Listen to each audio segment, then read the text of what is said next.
What if the exercise you're proud of is quietly working against you? Not immediately, not obviously, but at the level of your cells.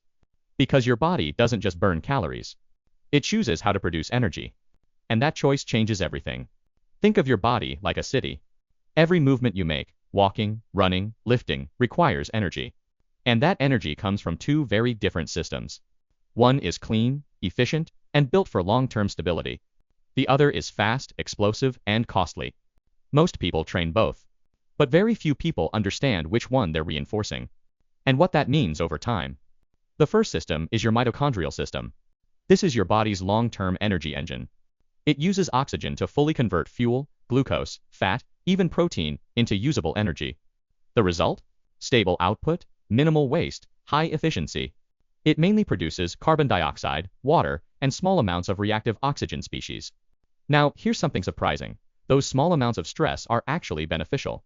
They activate repair systems, increase antioxidant defenses, stimulate mitochondrial growth, and improve cardiovascular flexibility. This is what scientists call hormesis, a little stress that makes you stronger. This system is like a well-maintained engine, running smoothly, efficiently, for decades. The second system is fast glycolysis. This is your emergency power mode. It doesn't need oxygen. It breaks glucose down rapidly to generate immediate energy. This is what fuels sprints, HIIT, all efforts. It's powerful, but incomplete. Instead of fully processing fuel, your body produces lactate, free radicals, reactive compounds like methylglyoxal. Short term? That's fine. But repeated, excessive reliance starts to shift your internal environment. More oxidative stress, more metabolic strain, and more recovery demand. This system is like revving an engine to redline. It works, but it comes at a cost. Now here's where most content gets it wrong. Glycolysis is not bad. You need it.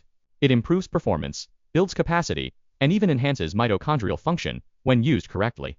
The problem isn't intensity. The problem is imbalance. When high intensity becomes your default instead of a tool. Because the real difference doesn't end during the workout. It continues after. Mitochondrial dominant training leaves your body in a state of efficient recovery, stable energy, and low inflammation. But excessive glycolytic stress can leave behind elevated stress signals, longer recovery windows, and over time, chronic strain. Not from one session, but from hundreds stacked together. This is why intensity distribution matters. Low to moderate intensity work, walking, cycling, and steady running, primarily trains your mitochondrial system. Build your base and improve long-term efficiency. High-intensity work, sprints, intervals, and max efforts rely more on glycolysis. Builds power, but increases stress. The healthiest systems don't avoid intensity. They balance it. Research consistently shows people who emphasize moderate, sustainable activity tend to have better mitochondrial density, more stable cardiovascular function, lower long-term inflammation. While extreme, chronic high-intensity training, especially without recovery, has been associated with cardiac strain, arrhythmias, and reduced efficiency over time.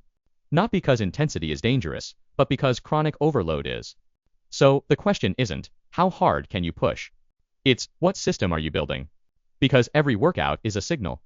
You're either reinforcing efficiency or dependence on emergency energy. Exercise is not just about performance. It's about survival. Longevity isn't built in your hardest workouts.